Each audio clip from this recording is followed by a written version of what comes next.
Bismillahirrahmanirrahim. Assalamualaikum warahmatullahi wabarakatuh. Hello everybody, how are you today? Well, I hope you are fine and in a good condition always. Before we start our lesson, it's better let's pray together. Start praying. Bismillahirrahmanirrahim. Rabbi israh li sadri wa yassir li amri wahlul 'uqdatam min lisani yafqahu qawli. Rabbi zidni ilma warzuqni fahma. Amin.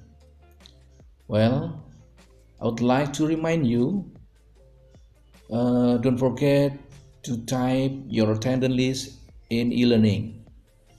Okay. Enough? Well, are you ready to learn English now? Yeah, learning English is very easy for you and very interesting actually. Well, I would like to show you some pictures.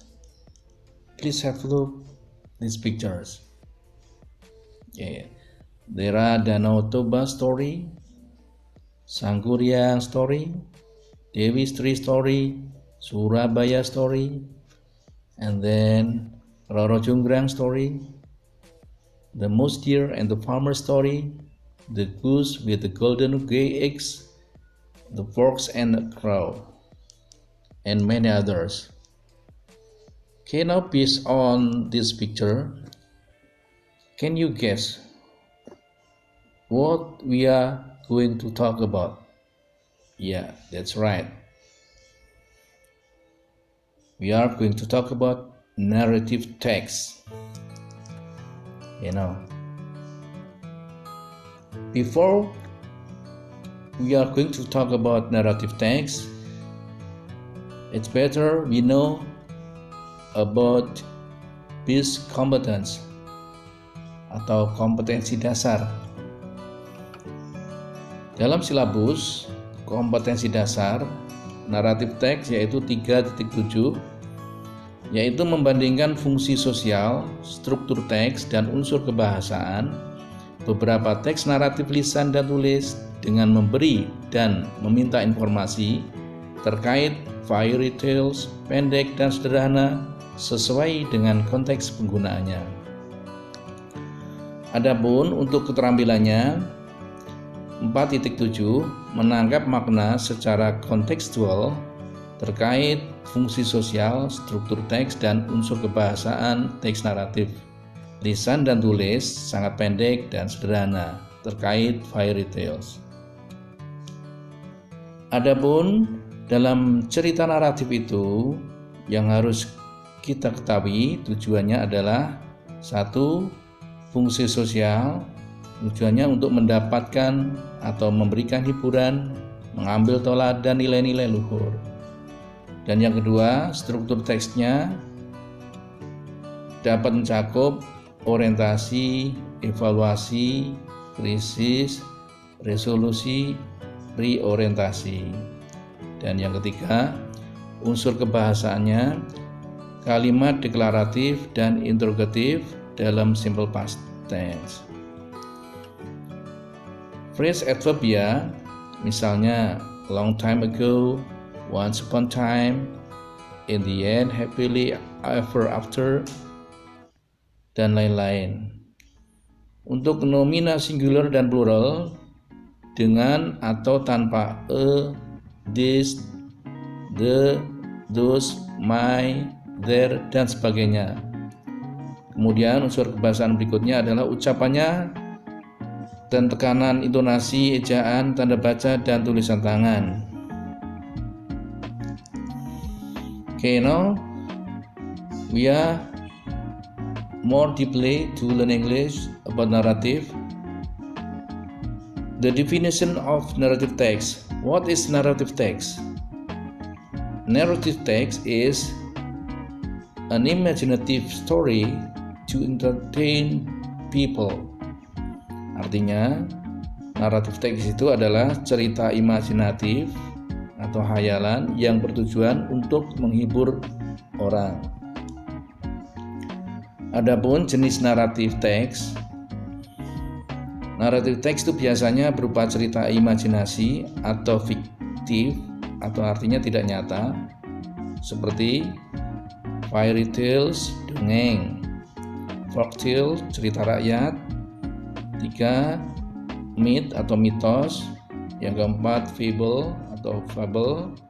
Yang kelima, legend atau legenda.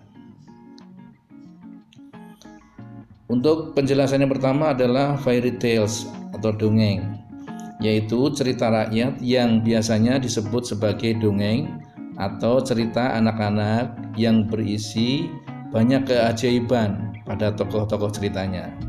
Biasanya melibatkan makhluk imajiner dan sihir atau peri barangkali, dan sering mengandung pesan moral. Misalnya di situ ada gambar Cinderella, ya, Goldilocks, Three Bears, The Prince Frog, Snow White, dan lain-lain. Terus yang kemudian adalah folktale atau cerita rakyat. Cerita rakyat di sini folktale artinya sebuah cerita yang dituturkan turun-temurun sehingga menjadi bagian dari tradisi suatu masyarakat. Misalnya folktale diantaranya, ya, di situ ada The Golden Fish, Bawang Merah Bawang Putih, Malin Kundang, Timun Emas, dan lain-lain. Yang ketiga, myth atau mitos, yaitu cerita mitos ini banyak beredar dalam masyarakat dan umumnya dianggap sebagai cerita faktual. Misalnya di sini mengkait-kaitkan yaitu Nyi Roro Kidul, Mermaid, Dewi Sri, Batu Menangis, dan lain-lain. Ini disebut mitos atau myth, cerita mitos. Yang kedua, ini misalnya Nyi Roro Kidul itu adalah di Jawa, Dewi Sri, Mermaid, dan lain-lain. Gambar-gambarnya. Berikutnya yang keempat adalah fable. Fable adalah salah satu cerita dongeng yang menampilkan binatang sebagai tokoh utama. Misalnya The Mouse, Deer and the Farmers, Monkey and Crocodiles, The Fox and Crow, The Goose and the Golden. Ya, ini contoh-contoh ceritanya, gambar-gambarnya. Yang kelima adalah legend atau legenda.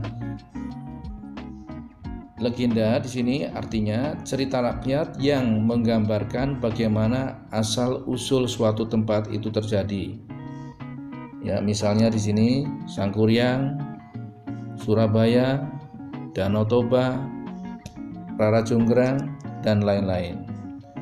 Yang keempat, yang berikutnya yaitu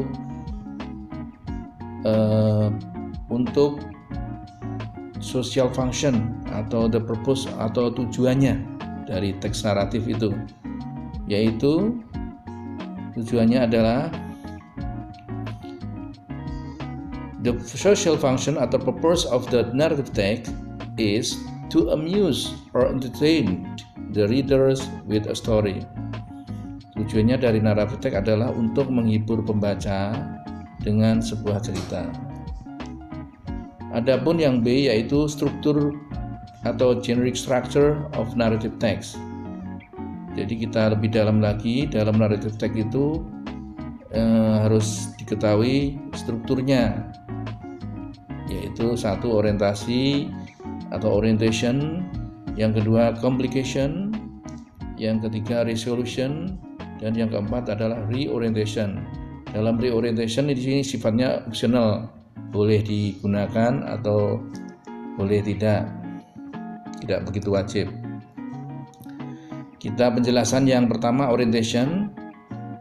It is about the opening paragraph where the characters of the story are introduced. Artinya berisi tentang paragraf pembuka di mana karakter ceritanya diperkenalkan. Kemudian ciri-ciri berikutnya orientasi. sets the scene where and when the story happen and introduce the participants of the story, who and what is involved in the story. Artinya, pendahuluan berisi tempat dan waktunya terjadi cerita atau pengenalan tokoh serta siapa atau apa yang ada dalam cerita tersebut. Yang kedua, complication. Ciri-cirinya adalah where the problems story is developed. Artinya permasalahan yang muncul atau mulai terjadinya dan berkembang. Ciri-ciri berikutnya tells the beginning of problems which leads to the crisis or climax of the main participant. Artinya menceritakan permulaan masalah yang mengarah pada klimaks dari tokoh utama. Yang ketiga, resolution. Where the problems in the story is solved. The problem, the crisis is resolved either in happy ending or in a sad ending. Ini masalahnya sudah terselesaikan dalam resolusi dan berakhir dengan berakhir dengan bahagia atau mungkin berakhir dengan sedih. Dan yang keempat, reorientation.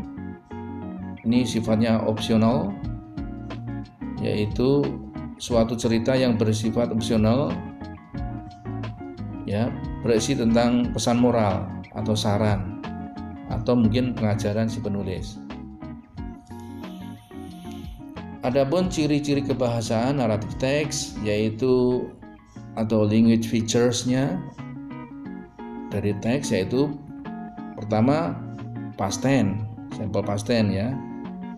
Kata kerjanya kedua. Verbnya kedua ya. Kata kerjanya bentuk lampau. Misalnya they lived in a village. Nah, live-nya itu verb 2. He was a poor man. Was kalimat nominal menggunakan to be was dan sebagainya. Mungkin di sini contoh yang lain, take menjadi to, ya, see menjadi saw, kemudian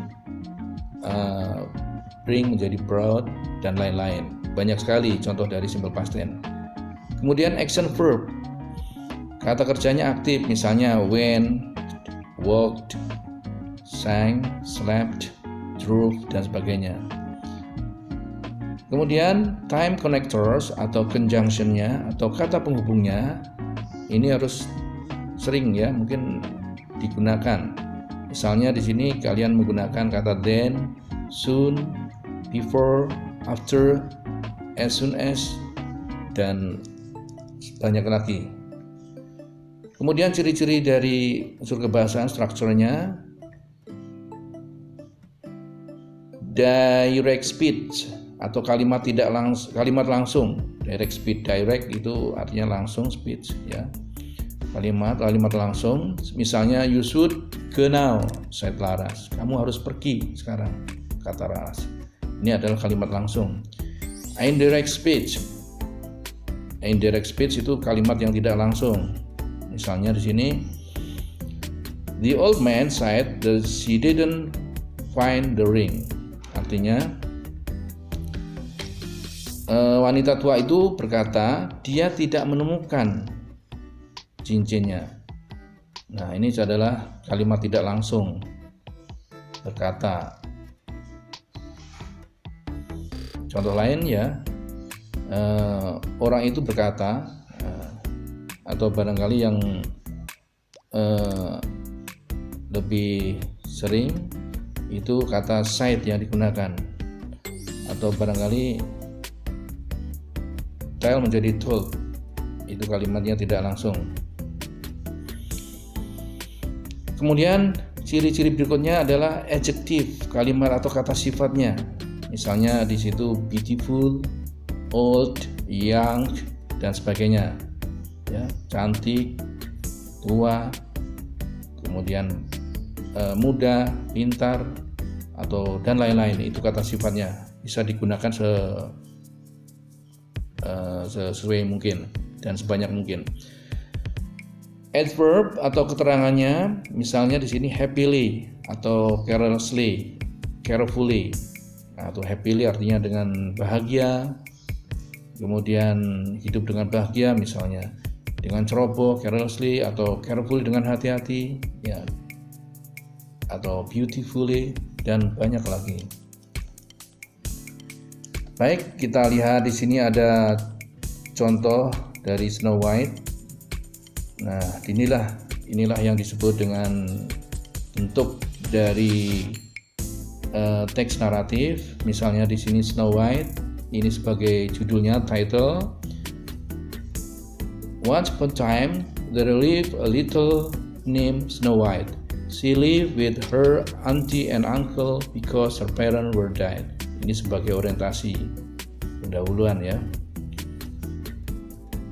Kemudian di sini kalimat berikutnya adalah one day bla bla bla sampai paragraf 1, 2, 3 itu tentang complication atau masalah yang muncul di sini, konfliknya. Dan yang ketiga, meanwhile, paragraf yang terakhir di situ resolution, meanwhile bla bla bla. Dan di situ sudah termasuk reorientation, yaitu kata yang terakhir yaitu then Snow White and the seven dwarfs live happily ever after. Nah, inilah sudah termasuk, jadi sudah termasuk menyatu di resolution dalam reorientasi itu. Jadi ada beberapa struktur atau kerangka dalam cerita naratif yang harus kita ketahui, yaitu judul paling utama ya, orientasi, terus kemudian komplikasinya apa, resolusinya apa. Kalau mau ditambahkan reorientasi silakan, boleh. Itu hanya sebagai contoh secara simpel atau sederhana ya. Berikutnya di situ next ya, for to enlarge our knowledge of narrative text, you can practice yourself at home. Find in another narrative text, and then please do the task 1. Please find out of the language features of another narrative by yourself. Ya, silakan carilah di sini judulnya apa, kemudian nouns-nya apa saja untuk latihannya, kemudian noun phrase-nya apa saja ditulis dengan lengkap, noun pronoun atau kata gantinya saja apa saja, action verb-nya apa, adverbs, kemudian times connection atau connectives atau kata penghubung. Silahkan kalian kerjakan, cari yang sebaik mungkin yang kalian inginkan. Satu bisa ditulis dalam bentuk tabel. Adapun penilaian berikutnya di sini silahkan kerjakan dengan yang penilaian untuk option multiple choice ya, atau pilihan ganda di sini. Hanya 45 nomor ya. Silahkan dipelajari. Okay, I think that's all of our lesson. Please stay at home. Take care of yourself. I hope you understand. You can ask me if you have some difficult words. And then your work, please submit to me. Okay, thank you very much for your attention. Wassalamualaikum warahmatullahi wabarakatuh.